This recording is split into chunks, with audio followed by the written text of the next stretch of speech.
Жумабай кызы Айнагүл деген кат алуучубуз. Эң сонун түшүнүктүү кылып айтып бердиңиз. Ишиңиз дагы өркүндөп өссүн. Мен да кызыгып жүрөмүн азыркы убакта. Мен Красноярск шаарындамын. Кыргыз жаранымын, кантип ИП ачпай эле кирсем болобу дейт. Каалоо тилектериңиз үчүн чоң рахмат Айнагүл.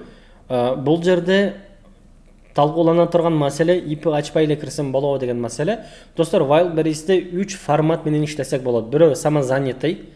Самозанятый деген как раз таки ИП ачпай кирсем болобу деген суроого жооп. Экинчиси ИП, индивидуальный предприниматель. Ал эми үчүнчүсү болсо ОСО. Полноценный компания. Сиздин жагдайыңызда эгер такыр ИП ачпайм, ачкым келбей жатат десеңиз, анда деген сиз самозанятый болуп кирсеңиз болот. Бирок самозанятыйдын бир чоң минусу мындай.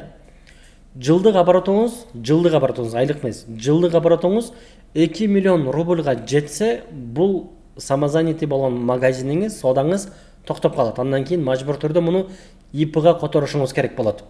Бул жерде кандай минусу бар? Биринчиден, эгерде жакшы аракет кылсаңыз, бат эле сиздин жылдык оборотуңуз 2 миллионго жетип калат.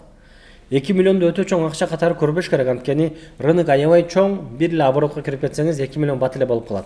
Анын жанында 2 миллион оборотко чыккандан кийин ИПга которо турган болсоңуз, сиздин буга чейинки топко чыгарган товарларыңыз, сиздин раскрутка кылган магазиниңиз деген аннулировать этилип калат, ноль болуп калат. Ошондуктан эринбей эле, раз Wildberries'ке чыгам деп жатсаңыздар, анда хотя бы ИП менен чыгыңыздар.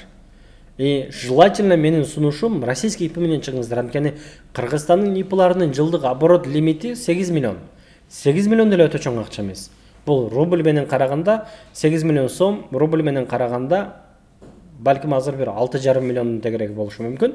И муну деле жакшы аракет кылсаңыздар, Кудайым буйрса бат эле чыгып каласыздар. Бирок российский ИПнын бир жылдык оборот лимити 150 миллион. Ошол бир российский ИПны бир жылда 150 миллионду жапканды үйрөнсөңүздөр, уже Wildberries'ти тыттыңыздар деген сөз да, Кудайым буйрса. Так что эң жакшысы российский ИП, болбосо кыргызстанский ИП.